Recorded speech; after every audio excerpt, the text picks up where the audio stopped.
Professor Shafi Saab and other dignitaries, students, teaching and non-teaching staff of the college. I am really privileged to be part of this function.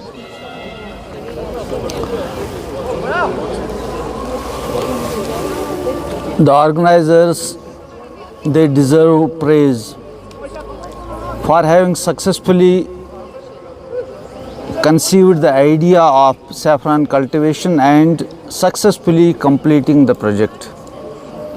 The coordinator of the project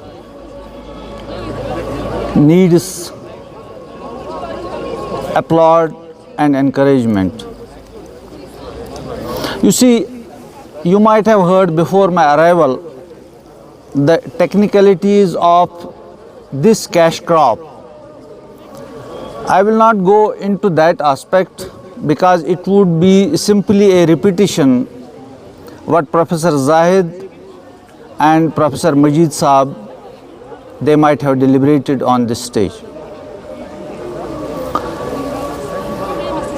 I am seeing this project in a different lens. You see, unemployment is a biggest problem. We are confronted with unemployment, not only our UT, but the whole country is suffering, is confronted with unemployment.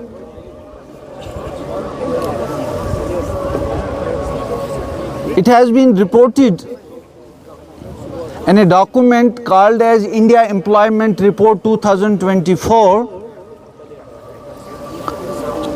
that among educated youth,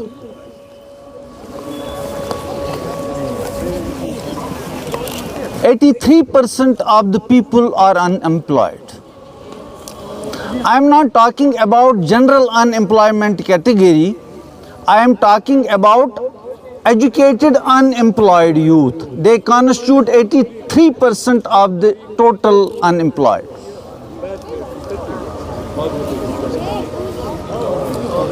Now, what is the solution?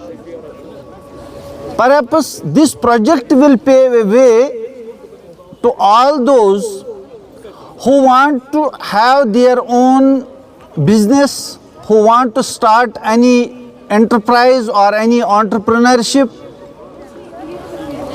This is a crop. You see, it has been reported that India produces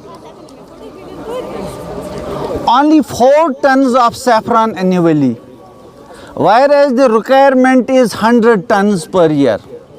So there is a big gap between the quantity of requirement and the quantity that we produce. We are producing just 3 to 4 tons. This is the report that has been published in Nature Journal. And whereas the requirement in India is 100 tons per year. The remaining amount we are importing from different countries like Turkey, Iran being the greatest producer. It is said that 80% of the saffron, 80 to 90%, it is being produced in Iran, and we import saffron from Iran, Turkey, Greece and many other countries, including Morocco. And around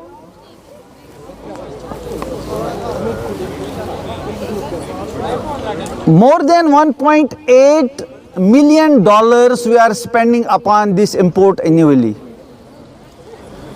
So better would be if we are self-sufficient in saffron, if we start growing saffron, then commercializing it. Now, what is the difficulty in starting this business? I am happy that you have started this project, but I want the expertise that you have learned in cultivating this crop, it should move from lab to land. You see, if we are having any expertise, unless this expertise goes, it is disseminated among farmers, it is of no use. I hope Degree College Baramulla, since you have started this project, arrange a field trip of promising farmers to Pampur, so that the farmers on the field, they will learn many tricks related to agronomical practices. And I think college, they do have sufficient funds to arrange such trips, because not only the farmers, it would be an inspiration for our educated youth, the pass outs of this college, who are staying at home, who don't have a job, they are simply frustrated for not having any job. I hope this event would pave a way for the principal to arrange trips to Pampur, so that at least the pass outs of this college may get inspired.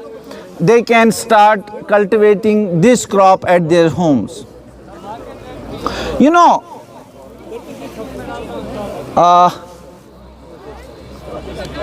to be very brief, because I think the audience is already fatigued. They have heard marathon lectures on this. But I would sum up my, you see, in India spends only 4.5% of its GDP on education and 0.65% of its GDP on research and development. Whereas smaller countries like Israel is a smaller country. It has a geographic area of 0.7% of India. So it is less than 1% of India. But Israel is spending 6.5% of its GDP on education and 3.4% of its GDP on research and development. See, these projects, the success of these projects is ultimately depends upon money. It depends upon funding. So government has to revisit its policy spending. NEP has actually projected, they say, that unless India spends 6% of its GDP on education and enhances its share in research and development, we can't be Vishwa Gurus. To be a Vishwa Guru, we have to spend, we have to invest on education. Benjamin Franklin has very rightly said, investment in education is the best investment because it gives you a huge dividends. So unless we are ready to spend on education, we can't dream about carrying these projects forward. So my message at this point of time would be that the policymakers, they have to rethink about funding on these projects, and the officers at the helm, they should arrange such programs. This is a very good program because we could see practically saffron here, which you have harvested from your college field. But I want that such field should be present in everybody's kitchen garden. Saffron cultivation, it should be, it should get domesticated to such an extent that our kitchen garden should be for, you see, there is no such specification. Alkaline soil, it is present everywhere. Sandy loam soil, you can find it. Karevas are best because they don't get waterlogged. So we can start such projects everywhere. Why this is called golden, the golden spice? Because it is very much costly. And why don't we get benefited by cultivating such a crop? So this workshop, what I say, or this exhibition, this has rather inspired all of us to start this project at our homes. Thank you very much.